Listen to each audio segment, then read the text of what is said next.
It's time for Gimme the Headlines, presented by Hyundai. The Bears beat the Packers on Saturday, 22-16 in overtime, Chris. Oh, what a game. This was amazing. Amazing. This game. The atmosphere. Yeah. The storylines. Right. What is the headline? Build a bear. Yeah. They build it. It's Christmas time, all right? You got to build some bears, and they did. Ben Johnson has built a damn good bear in that, all right? He's no teddy bear either. But yeah, incredible game. One, I think the thing that I'm most impressed with what Ben Johnson has done is obviously he's made them tough mentally, where they win. They're a little bit like Denver has had all year, where you're like, you let them hang around late in the game, they're gonna find a way to win the football game. I mean, we've seen it a lot this year, right? They got a little bit of that cardiac kid in them, but the physicality of the Bears is the Bears lay it on the line every game, offense and defense. They bring it. Now, they didn't have their way in this one. Green Bay's got talent. Right. Green Bay's physical and brought it too, as we know. But be down 16-6, right? Kick the field goal where, one, I was yelling at Cairo Santos, like, would you freaking hurry up? That was... I mean, the point of it was you to kick this and make it before the 2-point conversion. But... Right. Ironically, Yes. that might have won It might have won the game. It was a bad operation, Right. but a good result. It did. Because I think they kick it off if they have the built-in 2-minute warning. Maybe. You're right. But with only 2 timeouts left, They had to and do they it. burned the 2-minute warning, Right. which they absolutely, and the broadcast was highlighting this, they should not have. Like, you need to rush the operation and get the kickoff, try to get 3 stops and a punt. That was insane. But they only had 2 timeouts, 2-minute warning burned because of the slow operations. So, like, the onside kick percentage in the NFL tells you don't want to onside kick unless you absolutely have to. Right. But someone was looking out for him. Got it done. And they got it done. They did. And it was great theater. It really was. It was a great watch, that game. I mean, of course, because of the elements, because of the stadium, everything there, right?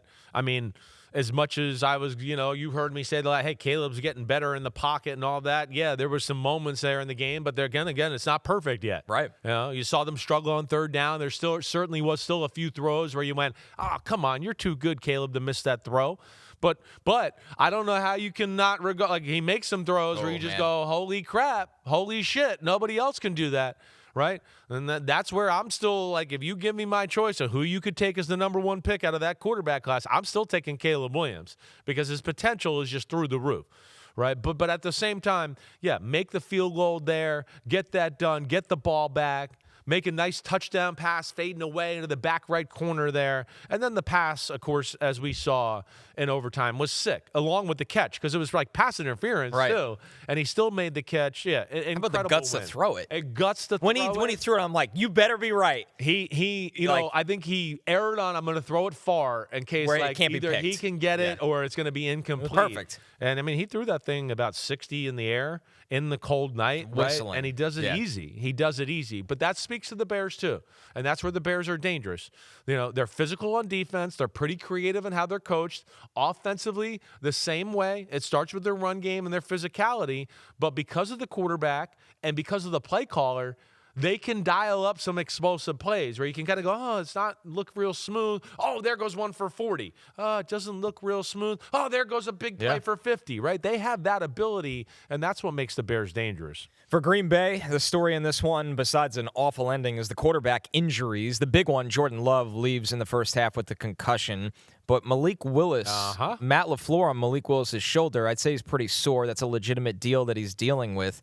And he's going to be another guy that we'll see where he's at as we progress. Gosh, that's tough. Now, I thought Malik Willis looked electric. Phenomenal. Electric. When is somebody going to trade with Green Bay and make him a starting quarterback? Guess who's a free agent in 2 months? It's him. He's done. Right. So he's going to have a calling. I mean, Malik Willis, this is 3 or 4 different showings in the last 2 years where you go, damn. I mean, the Packers don't miss a beat when he goes in the game. In fact, he might bring some elements to their team that Jordan Love doesn't.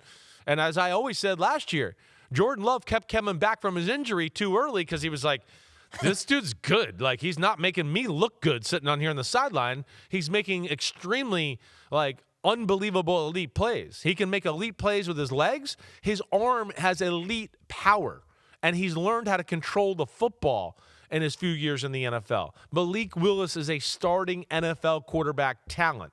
And hopefully he finally gets a chance here. But I think he will. I think that was, you said it. It was really impressive with how he played Saturday night. It's just when you watch him really take off and run, it's like not a lot of guys can run like this. There's a different There's gear. another gear. It's when he can turn the corner and then go, wait, I'm going to turn it on. And we've talked about with Caleb or Lamar in his prime, and where you go, whoa, they got a sixth gear that a receiver or a running back has a little bit, and it's rare to see that with a quarterback. As much as we kind of made fun of Cairo Santos for his slow process, 3 for 3 on field goals in crazy conditions. Yeah. I mean, he was playing the wind. He was. It was like watching a golfer in awful conditions, whereas he's got to line this ball up perfectly, and when it was off the foot, you're like, and then it would just wind right in. That stadium is tough. It's tough. It was a show he put on. Lake Michigan, this time of the year, the Windy City, they call it that for a reason.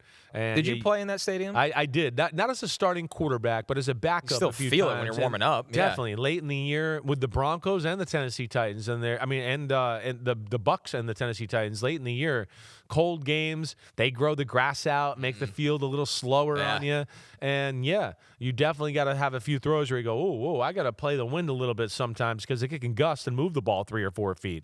The Bears clinch a playoff berth, the first since 2020. They have a 1-game lead over Green Bay in the North. They're minus 800 to win this division. That's not a surprise after the result. They clinch the division with a Week 17 win at San Francisco, or, of course, if the Packers lose to Baltimore. Green Bay is plus 550 to win the division, but they're still minus 3,000 to make the playoffs. I think, Chris, if I had a Coach of the Year vote, and I don't, I'd love one. Yeah. I would vote for Ben Johnson as Coach of the Year. But shockingly, he's only second or third? Third. Mike Vrabel on DraftKings is plus 100. Mike McDonald is plus 300. Ben Johnson's plus 450. And then Liam Cohen, very deserving, plus 550. Maybe this is the toughest. I think it's maybe the toughest ever. Right? Because I understand why. Kyle Shanahan's fifth. And you look at the Niners this year, if you understand injuries in football and what they're dealing with, it's well, Kyle Shanahan has every right to be the Coach of the Year as well. Yeah, and they basically told the whole league and the world that this was we're taking a step back to go forward. We're going to kind of rebuild our team here this year, and to still be, they can be the first round. Get the first round bye and be the number 1 seed is insane. I don't remember it being this tight ever. I don't. And Vrabel, Ben Johnson, Liam Cohen, all in the first year to do what they're doing is insane. Mike McDonald in year 2 is extremely insane as well. And then, Shanahan with the injuries, how they've done it. It's been Mac Jones, all of it. It's extremely impressive. And, I'm going to be interested to see where it goes. All right, our next one, a huge division matchup. The Panthers beat the Bucks 23-20. Chris, what is the headline for this? The Bryce is right. I want to say more from my Happy Gilmore, but I'll just say that the Bryce is right. Bryce Young, I think, has turned a corner here the last few weeks where you've heard me say, hey, I like Bryce Young. I'm not sure he can carry a team in big moments and do that, but he's making me rethink a little here as of late. Right, there's actual tangible evidence. Well, yeah, and there's and this is where stats can lie. Right. Stats can be bullcrap. His stats aren't eye-popping, but if you look at his touchdowns and his big throws of when they happen and when they needed it, that to me, I put stock into that, right? You threw a ball from your own 15-yard line, you got a 30-yard gain on 1st and 10, and then you do nothing and punt the ball out, rather than, we're getting down to the 30-yard line, and it's hard to get in the end zone once you start to get here, and you're getting us in the end zone. Right. He's having moments like that. And I've always questioned, if they can't run the ball in Carolina, can they win the game with Bryce Young throwing the football? And I'm not ready to sit here and tell you I think he's totally ready for that yet. But, again, inklings. The big pass to T-Mac, this end of the second quarter, that was a big moment in the football game. Jalen Coker in the fourth quarter at one point on a big third down. Of course, the scrambling, moving touchdown he threw to Jatavion Sanders, right? Those were impressive plays. They really were. And that's where, we've seen that with Bryce Young, whether it be that game, the Rams game. He's certainly not afraid and scared in the big moments to make a big play, and I think that's really encouraging for the Carolina Panthers. This was his first career win against the Bucs. He was 0-4 before that. 12th career game-winning drive in 14 career wins as a starting quarterback. Yeah. So he's starting to be the reason they win. Definitely. And he hung in there because early on it was ugly. They weren't really throwing the ball. They couldn't get anything going until kind of the end of the second quarter. And then you felt they got it going. That's good. And on top of that, defense played pretty damn good too. right? I think the big thing you saw with them, and I think they took the approach of we're not going to let Baker and them make big plays down the football field. Right. Okay, you want to run the ball up the middle for 4 and 5 here and there, whatever. We'll let you do that. But we don't want to see Emeka Buka, Mike Evans, and Chris Godwin gashing us for big plays. And other than Emeka Buka, really late in the football game. I would say it was late. Right before Baker throws the interception. Yeah. I mean, Baker's barely going to get over 100 yards for the Right. day throwing the football. Just nuts. Right. So they had the right approach to that football game, and we're seeing that Buccaneers team's flawed. They're flawed. I mean, their defense is not good in any way. If they overplay the run, they give up a pass. If they overplay the pass, they give up a big run. They got issues there, and it just seems like it's all on Baker and the offense to kind of pull them out and win these football games. Baker on that final interception. Unfortunately, it was a miscommunication. Trying to find a lane to step through and make the throw to Mike. He thought I was going to scramble. You can't blame him. Honestly, it's just a sucky situation. Yeah, it is. It's a tough one there. I think they'll bounce back next year from this. He sees Baker scrambling, moving, and Mike Evans is running a deep crosser, and he kind of sees him moving. He goes, well, he's moving to his right. Let me go help him out a little bit, right? But Baker really wasn't moving or escaping the pocket. He was just trying to find a spot in the pocket to where Mike Evans, if he continues to go, he's going to go, wait, you're going to come open. I'm going to throw the football to you there. Yeah, a little unlucky. They'll talk about that, kind of figure out those details. But Buccaneers not out of it, but they're in a spot here where Carolina wins this week against Seattle.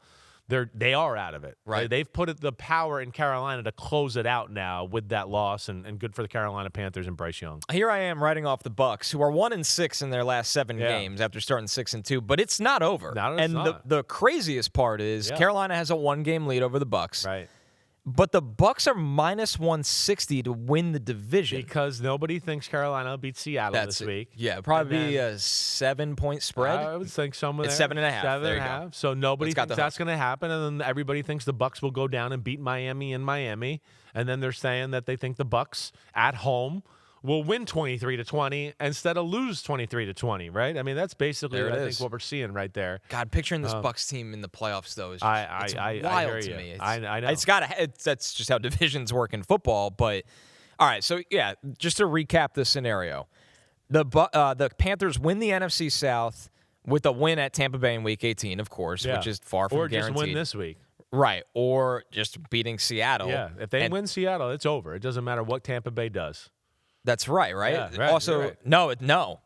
If they win against Seattle, the only way they clinch next week is if the Bucs lose to Miami. Bucs have to lose to Miami. So no matter almost no matter what week, finally a Week 18 game that could mean a lot. Gotcha. That might be the only game that means anything in Week 18. All right, so I had that wrong. I thought Panthers could close it out next week, but they can't do that unless the Bucs lose. Okay, right. I got you. But it is your exact point that Seattle will be a heavy favorite against the Panthers next week. The Bucs are a 5.5-point favorite against Miami, and then the Bucs will be favored against the Panthers at home. Yeah. The Bucs at home on Week 18. So that's why the division odds stand this way. But they still got to get it. The Bucs have shown no reason to believe that everything is just going to be smooth sailing these last 2 games. No, definitely not. And the way their defense is, I mean, every game's going to be close, and it's just nothing's going to be easy for them. Definitely not. And it's going to be interesting to see how it shapes out here because as it looks right now, Carolina, Tampa, 4 seed, your first round gift will be the Rams coming to town as we sit here right now, which will not be pretty. Tampa, right? They got whooped by the Rams already. Carolina, as we know, they beat the Rams at home, and that would be interesting to see that happen part 2. Let's go back to Thursday Night Football. The Seahawks beat the Rams in overtime, an absolute thriller. What's the headline for this game, Chris? Darnold from the depths of social media memes, he rises above and brings them back and shoves it up all your asses. There you go. All right, but yeah, I mean, I'm so happy for him. One, right? Because one interception was his fault. Another one he kind of got a little unlucky. All right, but either way, it's like, damn, Sam Darnold's making some big mistakes here in some big moments. Right, and that's all anyone wants to talk about, and I understand that. I get that. Right. I mean, listen, my first thought of the game is like, holy shit balls, Matthew Stafford was incredible. Yep. I mean, Matthew Stafford made some throws and just makes so many high-level throws with ease. It's incredible. And then to just them get Puka Nacua open all game long is insane. It really is, right? So that is amazing. But the thing you can't disregard about the Seattle Seahawks is their big playability, I'd put it up there with anybody. I mean, again, the game wasn't like, I'm not sitting here going to go, oh, it was surgical. I mean, look at how they scored, right? 55-yard run. Another short field touchdown is set up by a huge pass by Kenneth Walker where he gets down there to the 4 or 5 yard line. Rashid Shaheed returns a punt. Rashid Shaheed gets a reverse and runs for 25, right? Barner runs for a 26-yard touchdown run. I mean, that's to me what's amazing. Oh, there goes Njigba for 25. That's where they're amazing, and that's where they're scary. Because you can feel like with Seattle and go, wait, we feel like we got them corralled. We're doing okay. We're doing things. And all of a sudden their defense makes a play. Or JSN makes a play. Or Rashid Shaheed. Again, any of that. And they're not going to be happy with their defensive performance. That's for sure. But regardless, just to find a way to win that football game and the way they did it, that's a huge jump-off point for confidence for the Seahawks team. Yeah, Darnold, the total turnaround, the first 8 drives, no touchdowns, 2 picks. 2 touchdowns and 3 2-point conversions in the final 5 drives. Brilliant play on the last 2-point conversion. Yeah. Right? They're playing like a man coverage, or maybe it was a matchup zone. I got to go look at it. But regardless, the guy that's responsible for Soybert, right? That was the guy that caught it, the tight end. He's blocking, right? So this is deliberate. He blocks. Emmanuel Forbes, who has him, is going, wait, he's blocking. He takes his eyes off just for a few seconds because he has another receiver in his area a little bit. And then he looks back at his guy, and it's like, oh, crap. My guy he blocked and released. And I'm over here playing outside leverage, and he went over the middle. Really well thought out play there. Phenomenal. And then, of course, there's the clutchness from Darnold to see it, make the throw, and make it all happen. Huge win. One of the most exciting games we watched this year. It was awesome. Yeah. The Seattle clinches a playoff berth, the first since 2022 for them. They have a 1-game lead now over the Rams in the NFC West. They're minus 125 to win the division, minus 130 to take the number 1 seed in the NFC. Right now, for the Rams, they're now plus 225 to win the division. The Niners are plus 370 as you look at the remaining games for all 3 of these teams that have just had insane seasons. This division is just jam-packed. The Seahawks, they play the Panthers and the Niners. The Rams play the Falcons and the Cardinals, so kind of a softer landing to end the season for the Rams. Yeah, definitely. And then the Niners, for as easy as their schedule has been, they have the most brutal finish with the Bears and the Seahawks. Right. But at least, that's where you look and like, Colts tonight, playing the Colts tonight. Right. But, it's where, that's that Bears 49ers game, a little sizzle was taken away with the fact that Detroit lost and it got them in the playoffs. Because you're sitting there next week going, oh, my gosh, the Bears and the 49ers, one of them might not make the playoffs? Right. Like, are you kidding me? Insane. It's insane. Why we talk about Bucs-Panthers Exactly, every week. Exactly. It's going to be interesting what happens here, as far as the 1 seed in the NFC. It will be because you're at a spot here where, I expect the Rams to run the table and end up being 13-4, right? If Seattle loses week 17, right, and the Niners win out, the Niners will be the number 1 seed. That's crazy. That's crazy, right? So, the Rams are at a spot here where the majority of the year, I don't think we're crazy. Anybody's crazy. It feels like they've been the best team in the NFC. Right. They've been the most consistent. And now here they are where you go, wow, they need a few things to happen for them to be the 1 seed again. Not sure it'll happen. We'll see. Like we talked about, Seattle's still got some tough games. The Niners got some tough games. I guess in the Rams, what they want to happen is what? They want the Bears to beat the 49ers. Right. Right? They want that to happen. And then they want the 49ers to beat the Seahawks. That's right. Late in the year while they win out. That's exactly right. Right? And then they'd have to hope that the Bears lose the last game of the year to the Detroit Lions. That's the problem. So they need a lot of stuff to happen here. Now, I don't think Detroit will call it quits the last game of the year. They'll probably enjoy if they can move the Bears out of the 1 seed or get one more win against Ben Johnson and company. They'll like that. But, it's tough for the Rams here now to get to this 1 seed. And what's scary with the Bears and the Seahawks both being potential number 1 seeds is they're both great at home. Yes, they are. Great at home. Yeah. The Bears are 6-1. The Seahawks are 6-2. We know the 12's advantage in Seattle, and we know Chicago, the elements that they play in, as you saw their kicker prepared for it. So like that, this matters a lot. It does matter. It does matter. I'll echo a little what Stafford said after the game, though. He goes, I mean, yeah, once it doesn't matter. Well, to him, it's we'll different. go anywhere and play anybody wherever. He kind of said something like that. I'm paraphrasing. I do believe that there's a team that could go places without home field advantage or overcome not having home field advantage. It's the Rams. First off, LA is not a home field advantage. It's as we the know. opposite. If they played in the NFC Destination. Championship at home, the other team will have more fans there. It's a destination and city. because they're so veteran and they're battle tested, I don't think they give a shit about going on the road. In fact, they're a team that I look at sometimes and I go, I think they like being on the road better. They like the hostile environment and everybody telling them they stink and everything that way. So I certainly don't. It's not a deal breaker for me. They're not a team that's dependent on being home. It doesn't matter. Their game travels, and of course, that game planning by McVay, their defense, and Stafford's right arm will go and bring it anywhere. If you need any more clarification of how good Stafford was in a loss, his odds for being the MVP have only gone up. Yeah, I would think so. That's how good he was. Yeah, I mean, that was insane. You certainly can't blame Matthew Stafford for that loss. He did everything possible, made huge plays, and even though Drake May and the Patriots won last night, that was really good.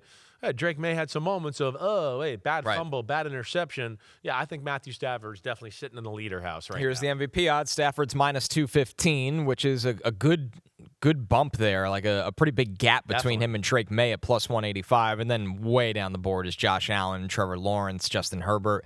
All the way down the board is Caleb Williams and Sam Darnold. They are plus 10,000. So this looks like a two-man race right now. Two-man race, and then he's got some easy and bad defenses he's going to play against here down the stretch. Yep. They're going to pad his stats even more. You sit here, he's throwing some of the least amount of interceptions in football, and Jared Goff's 8 touchdowns behind him. The next guy after that is Dak Prescott, who's 12 touchdowns behind him. That's an incredible lead for quarterback touchdown passes compared to everybody else. He's clearly been the best guy, the most consistent guy, the guy we talk about the most on Mondays, I feel like, throughout the year. Well, almost every week we've kind of gone, Matthew Stafford, See what the he Rams, did. Matthew Stafford, the Rams. Oh, my gosh. And I think there's something there to be said to, when we're talking about a guy that much, that means he's been damn good and he deserves to be the MVP. All right, the other Saturday game, the Eagles beat the Commanders 29-18. What's the headline for this one, Chris? Back-to-back on track.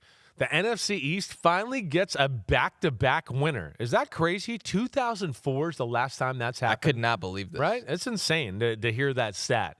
Now, win the football game, eventually kind of pound Washington Commanders into oblivion. You can see here. Oh, yeah. You can see here all the changes and then changing of the guard as far as the NFC East. The Eagles, 3 out of 4 years now, winning this division and been the best team in this division really for quite some time, as we all know. But, they win, yes. They slowly beat down the Washington Commanders. Do you feel good about it? No. No. Do I know if the results would have been the same if Marcus Mariota doesn't get hurt and stays in the football game? No, I can't say that. I can't. I mean, it's 10-7 Washington at half. Which is ridiculous. It's work to go down and score a touchdown to go up 14-10. I mean, work. We're going to go 2 yards at a time. 3 yards here, 3 yards here. We lose 2 yards, we get 7. 1 yard here, 2 yards here. We lose 5 yards, we get 9. I mean, woo. It really is. So, yeah, they win. The Eagles are tough. We know that. They're mentally tough. A.J. Brown had some moments. The run game got going a little bit. That's an encouraging thing, again, where we've seen Saquon Barkley have some holes. Bigsby had a few big plays. But, yeah, one of those, again, where you just come away and go, yeah, the Eagles won, but, it wasn't all that impressive. The one thing I will say watching them that I enjoy watching, because I don't enjoy a ton about this version of the Eagles this year, Cooper DeJean and Quinyon Mitchell are unbelievable. They are. To watch them work in tandem on the back end of the defense, it's insane. It feels like, I'm probably not supposed to talk about this yet, but I'm trying to kind of get my all-pro teams and all that kind of going. And I sit here and go, I don't think there's any doubt that first-team all-pro is Cooper DeJean and Quinyon Mitchell. I think they've reached that status. You can't watch an Eagles game right now without watching Cooper DeJean go 4 or 5 plays and go, holy crap, what a tackle. Holy cow, he ran him down. Unbelievable ball skills, great coverage. I mean, it's incredible. And then Quinyon Mitchell, we saw him a little the other night, but we don't see him in a lot of games because everybody's like, let's not throw to him. Let's not mess with him. And that's how good he's gotten, which speaks to all-pro type of guy. I'm with you there. You're right. They deserve some love. Unreal. We'll see what Philadelphia can do down the stretch. They're winning some football games, but as we know, that offense is still a work in progress. Yo. Thanks for watching, homies. We are now in the NFL season here on Chris Simms Unbuttoned. Hit subscribe to get our weekly picks, game recaps, film deep dives, and much, much more. Thanks again for watching. Subscribe, rate, review. Peace out. You know where to find us.